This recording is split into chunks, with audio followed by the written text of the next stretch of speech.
We all know the doom and gloom story about people and the environment. Climate change, deforestation, desertification, coral reef die-offs, freshwater scarcity, soil loss, biodiversity loss. In fact, the loss of ecosystems everywhere because of people. We all know that story. Even though we're the source of these problems, we are also the solution. One of the thorniest problems that we face is how do we feed the world without destroying the earth? Imagine a fishing village. It could be in West Africa or Latin America or Southeast Asia, where the fishery has been totally depleted. People can't catch fish anymore, so they turn to deforestation, cutting mangrove trees in order to make ends meet. But cutting trees reduces habitat and nurseries for fish and other species, damaging the fishery even further. As deforestation accelerates, devastating drought-flood cycles emerge, and coastal erosion gets worse. This leads to even greater poverty, which leads in turn to greater degradation in order to meet short-term needs. This is the trap that we are in today, a vicious cycle in which environmental degradation and poverty are inextricably connected. Understanding that connection leads to an astonishing truth. If ecological degradation leads to poverty, then ecology leads to wealth. If we are to feed the world without destroying the planet, this realization is crucial. At Regenerative Resources, we know that it doesn't make sense to grow trees unless we address why people are cutting down trees in the first place.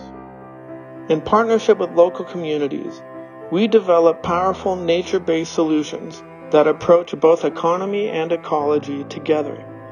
We create circular, regenerative economies by transforming degraded landscapes into productive agroecologies. This transformation, in turn, creates the space and resources to regrow lost ecosystems. The ecosystems we focus on are mangroves, seagrass meadows, and marsh, all of which are crucial to ocean and planetary health. We are pioneers of regenerative seawater agricultures and hyper-arid agroforestries. We have taken on the most challenging and degraded landscapes on Earth with some of the most ambitious regenerative projects to date, with extraordinary results. At Seawater Farms Eritrea, we transformed a degraded coastal desert into a series of mangrove agroforestries and wetlands, and without the use of any fresh water, created jobs for over 800 people and food for thousands. This laid the foundation for a new regenerative rural economy, while also increasing biodiversity by 1,000%, cooling local temperatures by 2 degrees Celsius, and rejuvenating freshwater resources, all in an area highly prone to drought and famine.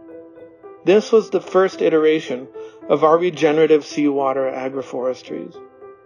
At the Albedo project in Saudi Arabia, we partnered with Bedouin tribes to restore indigenous grazing systems, and in the process reversed over a century of desertification in under a decade, and established a living template for the reforestation of the west coast of the Arabian Peninsula.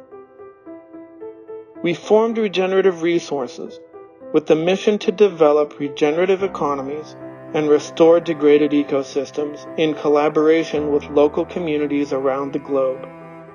Our goals are to grow millions of acres of mangrove forests, seagrass meadows, and marshlands, sequester gigatons of carbon, increase freshwater resources, and provide habitat for billions of animals, all while creating new economic systems based on agroecologies that reinforce ecological health. These and other regenerative systems are how we feed the world without destroying the planet. By cooperating with Mother Earth and her cycles, rather than attempting to dominate them. By partnering with local communities rather than trying to dictate solutions, and by aligning how we produce our food, fuel, and fiber with ecological processes.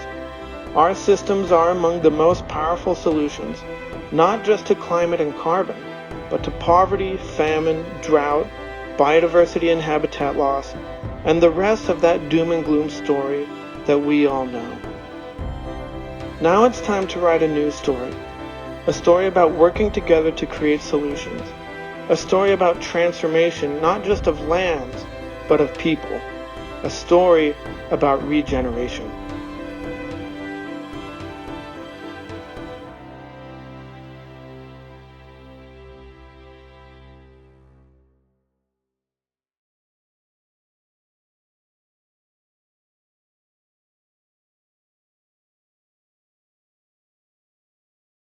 Welcome, welcome. I'm going to let people in for just a minute here. It's great to see you all. Good afternoon, good morning, good evening, wherever you are in the world. I know many of you are coming in, zooming in from all over the world. I'm going to keep letting people in. If you can, click down below and click the chat button. And you can let everyone know where you're coming in from. You can add your thoughts. You can share your thoughts with other people here. The Q&A on land restoration is at 4 o'clock. Today, we're going to be hearing directly live from my good friend and someone who always is pushing things to the next level, someone who's always inspiring me, and someone who, you know, I just always check in with, Neal Spackman. I've known Neal for over 7 years now. And at the beginning of my permaculture journey, we got connected, and since then we've been just keeping touch, and it's always incredible because I'm, you know me, I'm always working on something, but like Neal is always like the one I go to get like one upped, because I'm like, hey Neal, I'm working on this, I'm doing that, and he's like, that's cool, I'm doing this, and it's like, I'm like, okay, all right. I'm gonna go back to the drawing board now and up my game.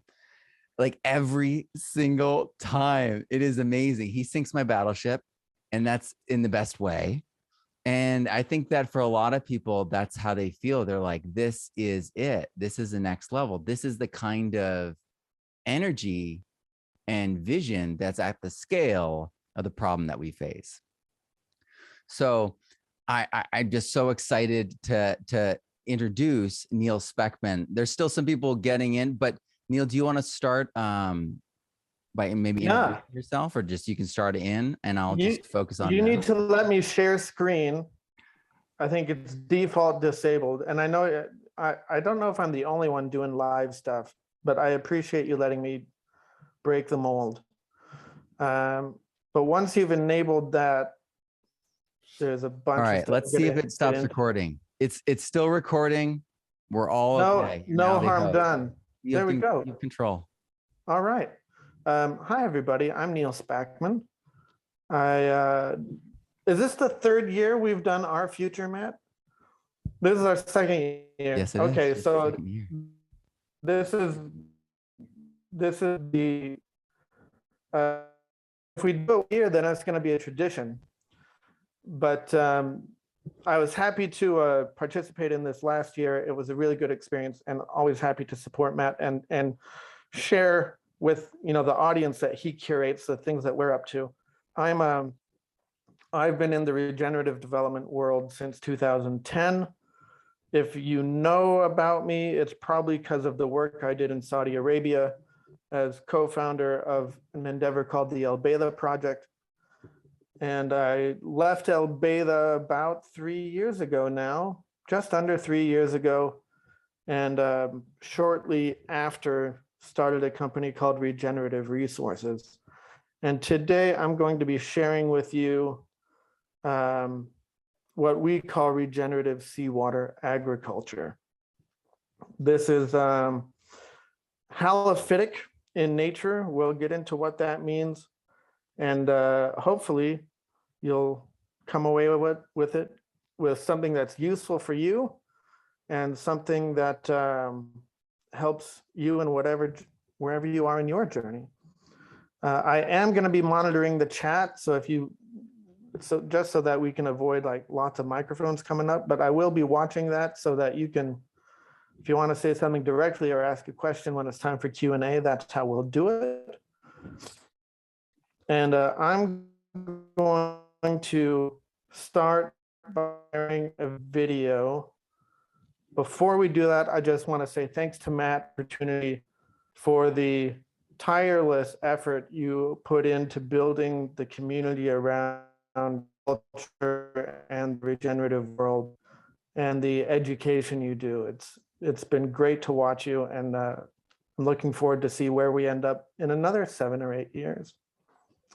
With that, we're going to try sharing a video. This is an introduction to the company we started. And just Matt, raise your hand if the sound is wonky, all right? We all know the doom and gloom story about people and the environment.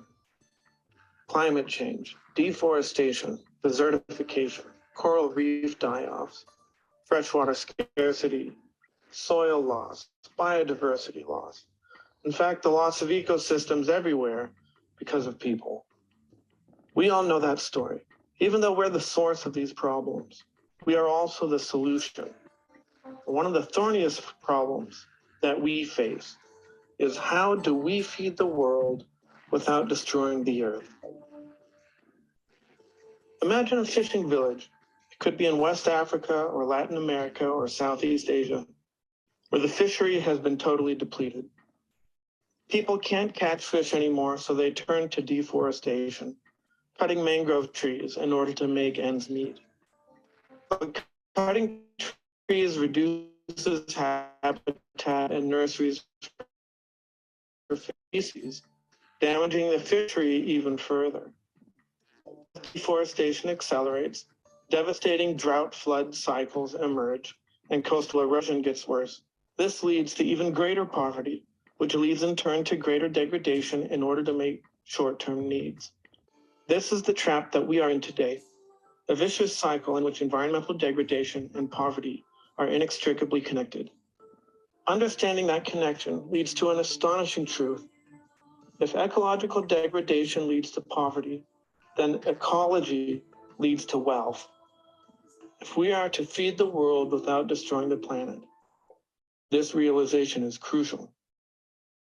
At Regenerative Resources, we know that it doesn't make sense to grow trees unless we address why people are cutting down trees in the first place.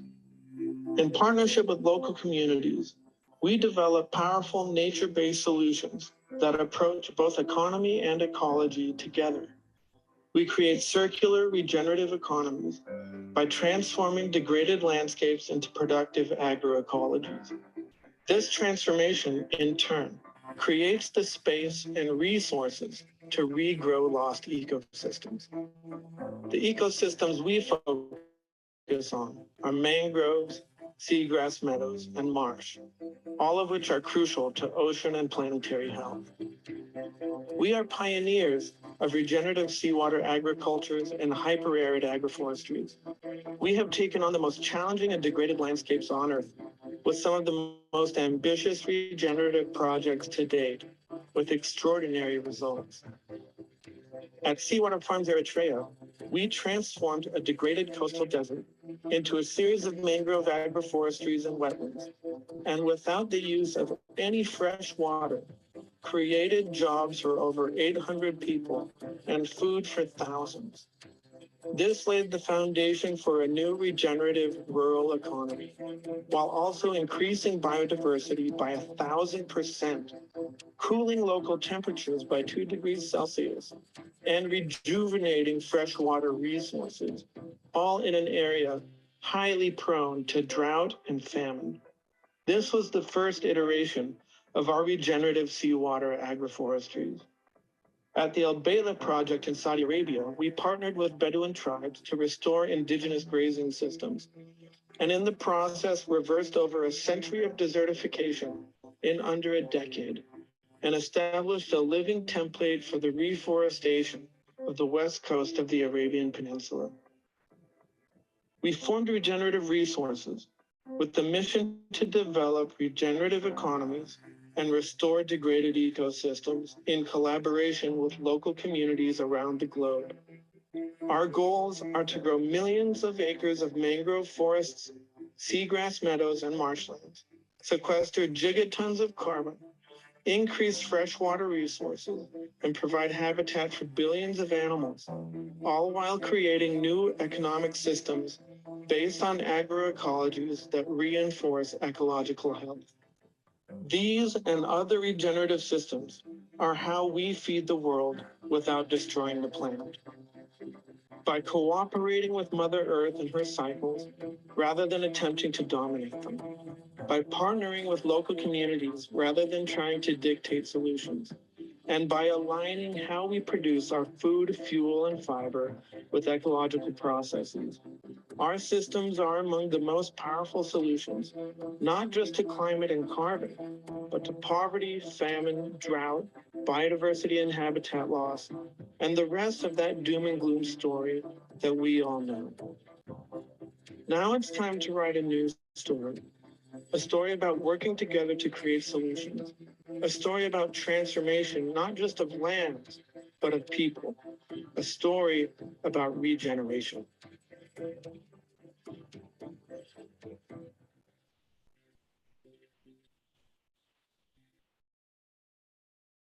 There we go.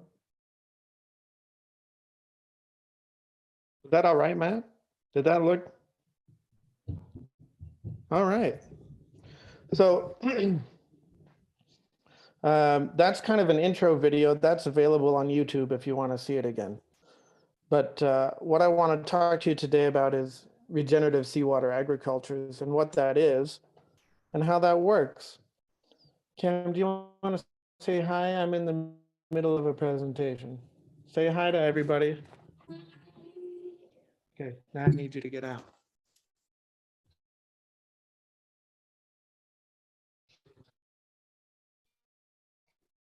Start with an overview. There we are. So this is a site in Mexico, in Baja California Sur, that we intend to purchase in the next 6 months. We've spent the last 2.5 years in the pre-development phase of this project, getting permits, getting rights to purchase the land, developing relationships with fishing communities that are nearby. They're not on this site, but they're both north and south of us. Developing a business and a financial model, developing the political capital we need to move this through. And that's not the fun part. The fun part is this site where you can see the salt pans. You can see that there's a little bit of photosynthesis. These are mangroves along a berm that runs up the coast, but it's pretty much a dead site. We spent,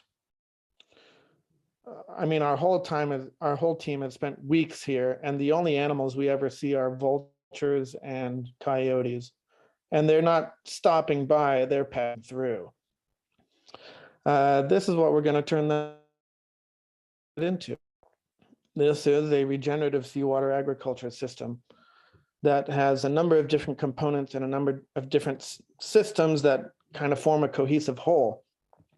But the short version of what we're doing, and that you saw in that image of Eritrea, is we are bringing seawater onto these coastal degraded lands and using it to create halophytic agricultures and mangrove wetlands and mangrove agroforestries. Halophytes are plants that grow in seawater. And our first senior science advisor, whose name was Carl Hodges, was the first to develop the concept of this whole thing, where he realized that there are staple crops in some indigenous communities that grow in seawater, such as Disticus in the Colorado watershed, or seagrasses among the Seri and the Sea of Cortez, and a number of others. And he did a catalog funded by the Rockefeller Foundation to explore the world and figure out how many halophytes are there that have cropping potential. For 700. So we are using aquacultures first. This is an aquaculture piece down here. And instead of dumping the effluent from that aquaculture, which is what the whole industry does, we are pumping that effluent through these forestry systems as the source of nutrient and fertility to grow these crops, to grow the mangrove trees.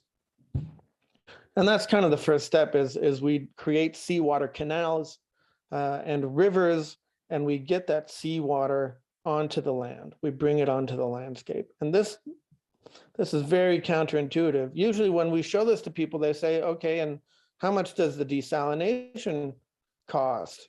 And we have to say, well, there's no desalination. It's just ocean water. We're not desalinating anything except for maybe a little bit for the workers and the people who help manage this whole thing. But this is hundreds of millions of gallons of water being moved every day, and it's just pure seawater.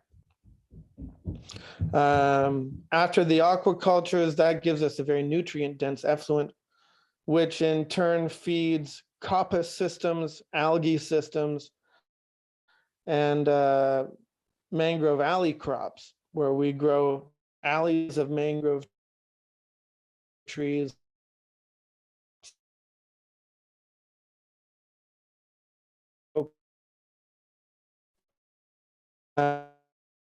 Then it goes to a wetland. In the oysters, fish, that coming off of the aquaculture.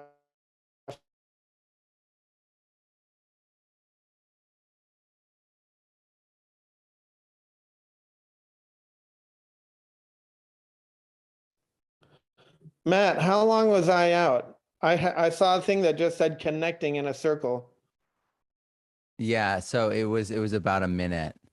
So Okay, great. it was right where the water was coming in. Beauty. Okay. We'll pick back up. I don't know if that was my internet or something else, but easy to pick back up on. So, but you guys all missed like 3 slides. Here we are.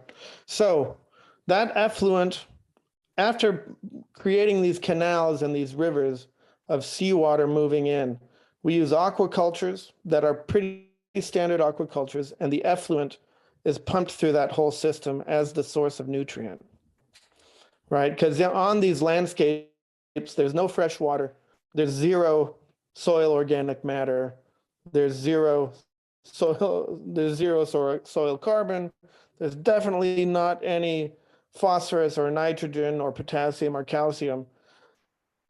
And the base nutrient for this whole system comes off of the aquaculture effluent.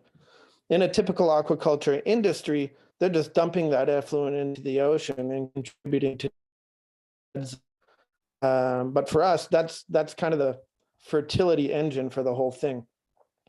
In the seawater agricultures, we are alley cropping halophytes. So we grow Salicornia or Sarcocornia or Disticus or sea aster or other crops, depending on where we are, with that aquaculture effluent and seawater.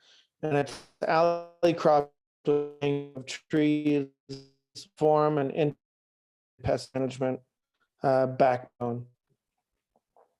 And the final step of this are essentially constructed mangrove wetlands, where the last of that nutrient is absorbed and where we can produce product microalgae or macroalgae, catfish, apia, or salt if we want. There's lots of different things. And wherever we are, we tailor the design both to the local ecology and to local markets. What this does to the watershed uphill is that when you get flash floods out of these deserts, that water will hit our system, and then it will start to form what are called freshwater lenses, where the seawater forms a layer underground and that fresh water will on top, which is how all of Polynesia and the Pacific Islanders have fresh water. They have freshwater lenses.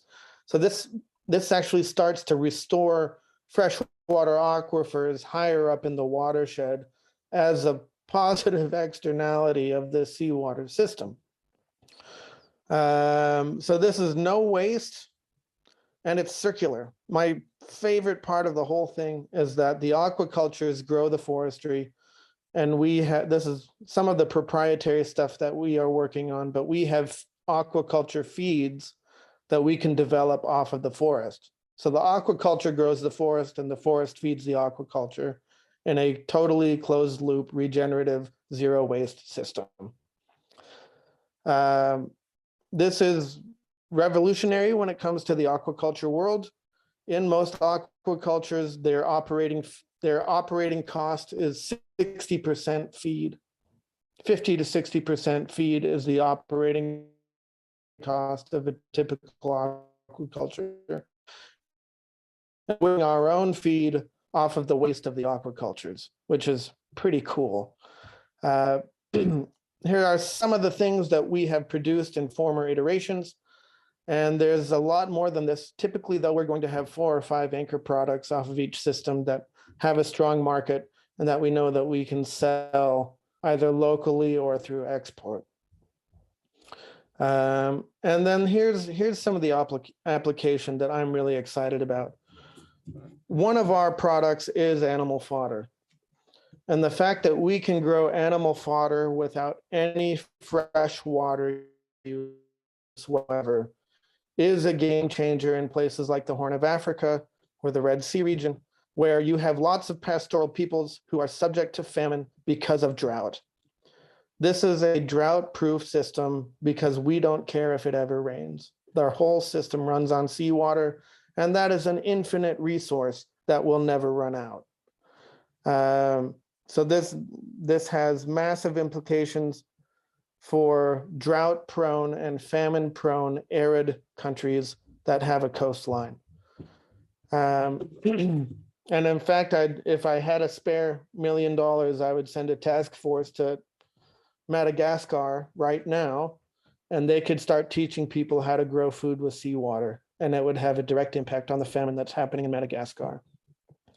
Food security is directly related to that, but beyond the animal fodder piece and how that can affect pastoral animals is all the ways that all the different types of food that this can grow on landscapes that are otherwise quite desolate, and where nothing is being produced. In terms of impact on climate and environment, because this is a very mangrove intensive system, we sequester a lot of carbon.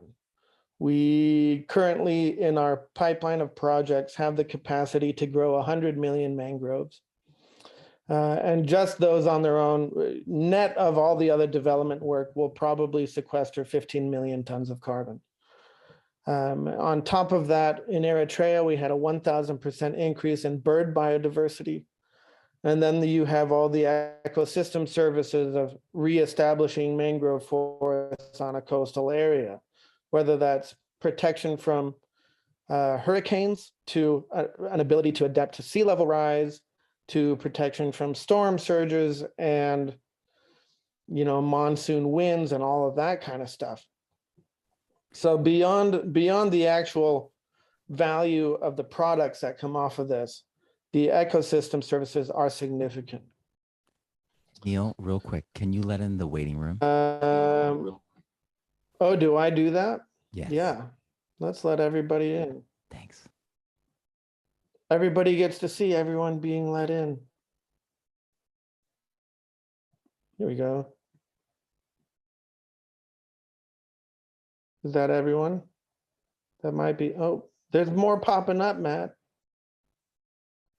Okay. C'est la vie. Another application here is all the things that are happening with algae. I think Brian must have spoken at least a little bit on what he's doing with macroalgae, but algae have a huge amount of potential in not just in foods, but bioplastics, biopolymers, the development of novel textiles, the development of novel materials. And that's not something that we're big on right now, but something that we have the capacity to expand into as we build out these RSA systems. Something I'm excited about. And then finally, cooling and greening. Our site in Eritrea was 2 degrees cooler Celsius than the surrounding area after we spent 4 years developing it. And that's pretty great for places that get as hot as Eritrea, but it speaks a lot to the microclimate. And as microclimates are aggregated over time, eventually you can start affecting the macroclimate. But this is likely to have significant effect at scale, or when it's done at scale, on the small water cycles and on rainfall in the interior of these sites that we develop.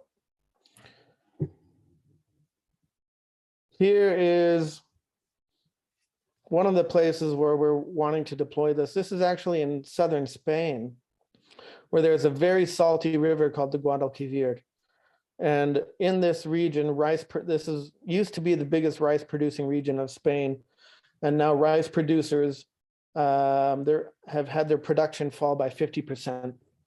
They're producing half what they're used to because they are out of fresh water and they can't use the river water because the river water is very salty.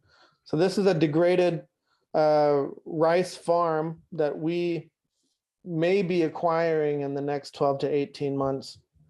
And this is not a mangrove system because this is Europe where mangroves don't grow. This is more like a marsh-based agroecology. But this is what we can turn it into. We can bring that salty water back onto the landscape and do multi-trophic aquacultures integrated with essentially a marsh-based agroecology. We don't know how much biodiversity will increase on this site, but we do know that this is a region where lots and lots of migratory birds fly through between Africa and Europe. So we would expect to see a lot of birds come back to this place. That's one particular iteration that we're excited to develop that's not in the global south.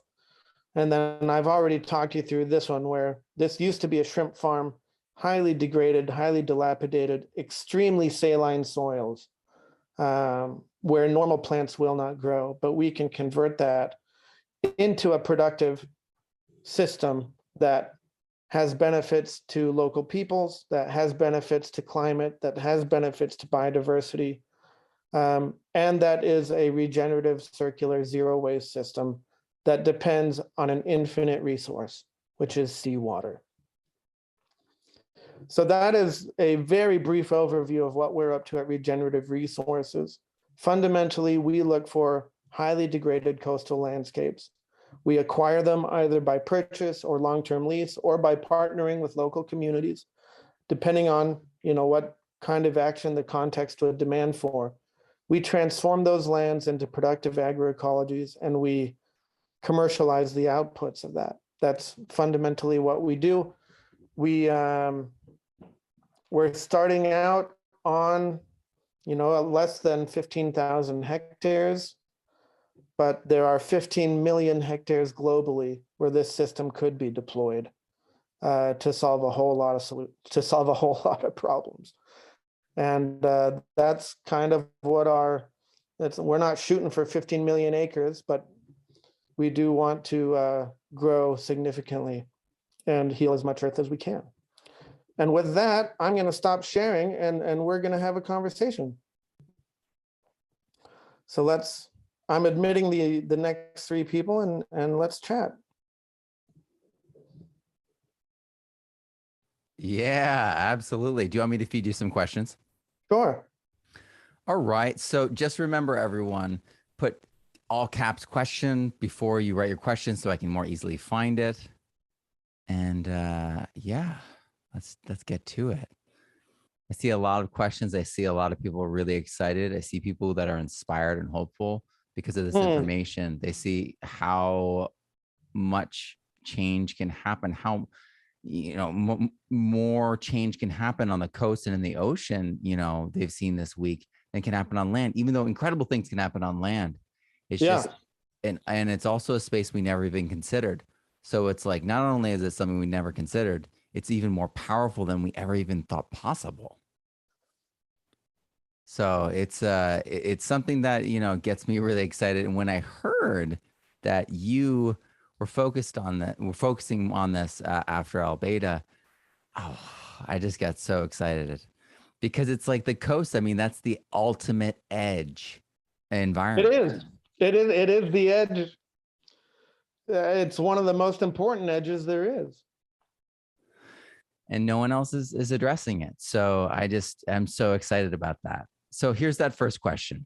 Can marshes and other natural coastline permaculture ecological strategies be used to desalinate ocean water and create ways to create more fresh water for drinking purposes? I think you sort of answered part of this. Well, the answer is no. It's not going to desalinate anything. They can absorb a certain amount of salt, but they don't desalinate. What they can do is create a way to prevent fresh water from higher up in the watersheds from running into the ocean. Right? So, and this is something that I spent a lot of time working on in Saudi with the Albedo project. That was all about flash floods, right? Depending on the watershed, you may have 80 to 90% of all fresh water running into the ocean. Particularly when we're talking about deserts, and we're still focused on deserts at Regenerative Resources. It's just desert coast now, rather than desert mountains.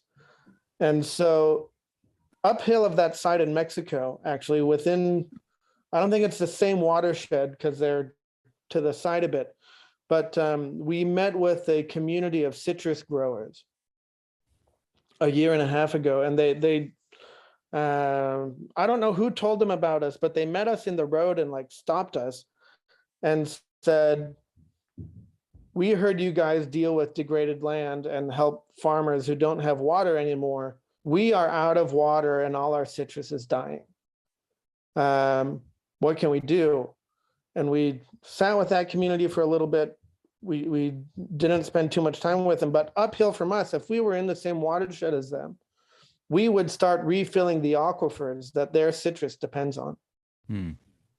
Because we are absorbing that fresh water and getting it into the ground rather than letting it run off into the ocean.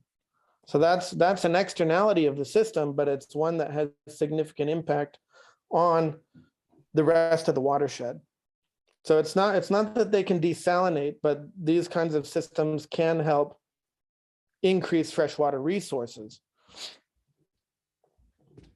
And evapotranspiration would increase by having plants there, and so you would technically be filtering the water and then releasing it through evapotranspiration from the kind of leaves. Yeah, kind of, but it's trickle. It's that doesn't mean that there's a direct impact locally on Right. rainfall. That depends on the precipitation shed and a lot of other factors. All right, next question.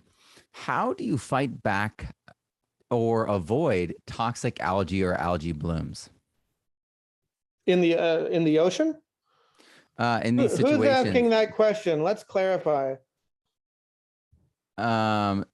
It's the same person. iPhone Can we unmute? Can we unmute this person?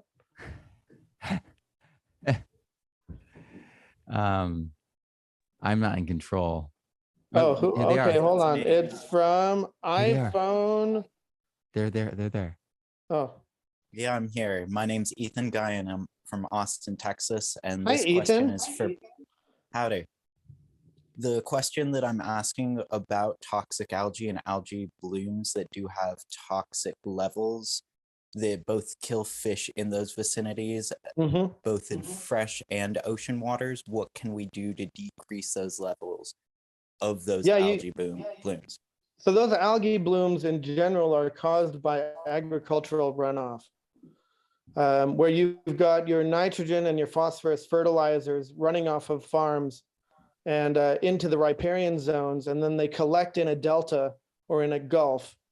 And what happens is all that nitrogen and phosphorus gets consumed by the algae bloom, and in the process, it consumes all the oxygen in the water, and that's why all the fish die. And so the best solution to that I have found in terms of something that I could do, like if I could wave a magic wand and say, hey, we're going to tax all synthetic fertilizers, and if you have runoff coming off of your farm, you have to pay a fee. That would solve problem very quickly, but I'm not a king and I don't have a magic wand. So what the concept that I've come up with, and that we're actually, this is not on our website and not public information, but we are experimenting with floating wetlands in Florida as a way to absorb nutrient before it hits the ocean. Like small living barges? Yes, you could call them small living barges if you wanted to. But essentially, if you create floating wetlands that will absorb that nutrient before it hits the ocean, then the algae never gets a chance to bloom because the nutrient's not there, right? So you've got to absorb the nutrient somehow or prevent it from going in the water in the first place. Are there any clays or types of soil that you can place along, let's say, creek beds or sand beds and marshes that would ultimately take away those nutrients and decrease the algae? Yes. That's another one of the causes of dead zones in the Mississippi Delta, is that we have eliminated all the wetlands between Minnesota and Mississippi. And so those wetlands typically are like filters. They filter a huge amount of nutrient out of the water, and we've eliminated most of them. There's a standard practice that I don't remember which US government entity it is, but there's recommendations that farmers plant what are called shelter belts along riparian zones as a way to help prevent that kind of pollution. So there are tools that can be put in place, but it's going to depend on policy to incentivize the use of those tools. That makes perfect sense. I really appreciate you answering my questions. The two examples that I had were the Florida coastline, and then even in Austin, Texas, the algae blooms have gotten so bad in our rivers that dogs and people get sick as well. Yep. Well, southern Minnesota has no swimmable rivers. Sadly. Because it's agriculture runoff. That's what it is. But I'm not going to go into more detail on Florida because we're at least like 12 months away from announcing that program publicly. But we are in Florida and prototyping different things and looking for political clout to start being able to deploy solutions. Thanks, Ethan. I'm going to mute you again and we'll go to the next person. Excellent. Thank you. All right. Thank you. And so this next question is from Califia. What were the operating costs for the project? It was choppy then, so she missed that. For which project? I believe the coastal project, the current one. Oh, so we haven't built that yet. That project in Mexico is a $120 million project. It will take us 8 years to build it. We're going to have to grow 45 million mangroves in there. And we think we'll 10x the value of the real estate in that decade. And it has I don't know if everyone's familiar with an IRR, but the real estate goes up in value. The 8 million tons of carbon that will be sequestered will be worth between $200 and $300 million. And then the management of that site, the operations and the sales of goods justify that kind of investment. All right. Will you be working with local nonprofits as well? Yeah, where it makes sense to. We already work with a number of nonprofits on a variety of different pieces of this. So Mangrove Action Project is a nonprofit focused on restoration, and they're advising our restoration activities where we're not just doing agroforestry, but we're actually rehabilitating degraded ecosystems. And there are a lot of them. Costa Salvaje is a group that we are in talks with. We've started to talk with them. It really comes down to who's local, and it also comes down to context. but we do work with NGOs pretty much everywhere we go because you have to. This next question is great. How many microclimates does it take to start aggregating and affecting microclimate change? Is there a meaningful quantifiable acreage? And I recall you saying that it was affected, the site you had created affected the local climates by 2 degrees. Yeah. Isn't that the magic number we're all looking for? That was only within the project. That wasn't outside of it. Okay. I have no idea what that number is. And it's likely a very different number for very different places. And times a year. Yeah. How big does it have to be? The whole size. It had, you know. How much of nature do we need? Yeah, we need all of it. We need all of it. A bit off topic, but where can we get news from the Albedo project? The Albedo project right now is focused on a housing development, which I was there when we started working on it, and it took 5 years to get through the design and the permitting and the land acquisition for. They're building 220 houses for the worst off people among the tribes that I worked with. And that's been their focus for at least 2 years. They have an Instagram page called Albedo Housing. And that's probably the best place to follow. I am not directly involved in Albedo in any capacity at this point. I'm still very much in touch with the families I worked with, and with the princesses who funded it. But it's I'm not involved whatsoever in the day-to-day. I don't even know who their directors are right now. So it's, I did my piece on it. Thank you so much for doing that.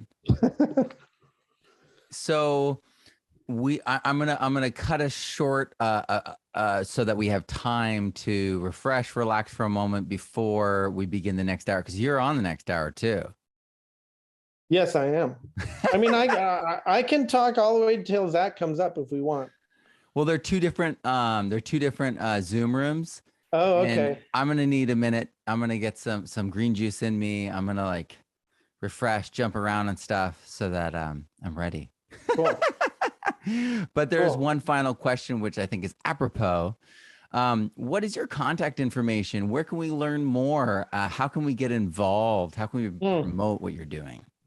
So our site is regenerativeresources.co. And there's contact. You can sign up for a semi-regular newsletter that I'm supposed to be writing every month. You can, if you're an investor or if you're from a country where you'd like to bring us to develop a project, you can reach out to us through there. My email is nspackman@regenerativeresources.co. And I also have a blog on Medium where if you Google my name in Medium, you'll find it. I'm trying to post weekly on, right now, writing mostly about frequently asked questions that I get from investors and that I get from bureaucrats who are trying to decide if they want to host a project in their country. But that's it. The website, the blog, my email should get you to me. Thank you so much, Neal. Yeah, it's my pleasure. This is my favorite stuff to talk about. Well, this is the kind of stuff that completely engages me, and it stimulates my curiosity and my imagination, and puts all those the fears that arise out of the story that you talk about in that opening video. They put them to rest for me, and allow me to focus on solutions, focus on action, because I know that these things are possible. Yeah, that narrative is really deep. This is actually the subject of my next blog post. But does everyone remember from the movie The Matrix when Agent Smith is interrogating the guy and he's like, I know what your species is. You're not mammals, you're a virus. Because we go from place to place and we consume all the resources and then we move on. Right. And a lot of people think he's right. A lot of people agree with Agent Smith, and they're in the Agent Smith narrative. And my narrative is that we are a keystone species. That if we're operating the way we're supposed to, that we're actually the key to ecosystem health. And that's exactly it, what Patrick wrote, that we can be stewards, and that we ought to be stewards. And so fundamentally, the systems we're trying to create are tantamount to new indigenous systems enabled by technology. That these are systems that could persist indefinitely, right? Which is, or the other word for indefinitely is permanently, and that gets into the permaculture, right? That's what it is. It's a permanent system that can support people indefinitely. Love it. And that's what we're trying to build. I think we've got the right recipe for it. And I think that's that underlying narrative and that underlying effort is something that we can all do. We can all contribute to solutions, and we don't have to. It's not that we're bad by nature for the earth, it's that we're bad by habit, and that we can change the way we behave and interact with it. So we're a keystone species. That's thanks for coming to my TED Talk. Thank you, Neal. Thank you everyone for being here. I will see you all in 14 minutes and we'll keep it going. All right. See you then. Thanks, Matt. Thanks, everybody. Bye.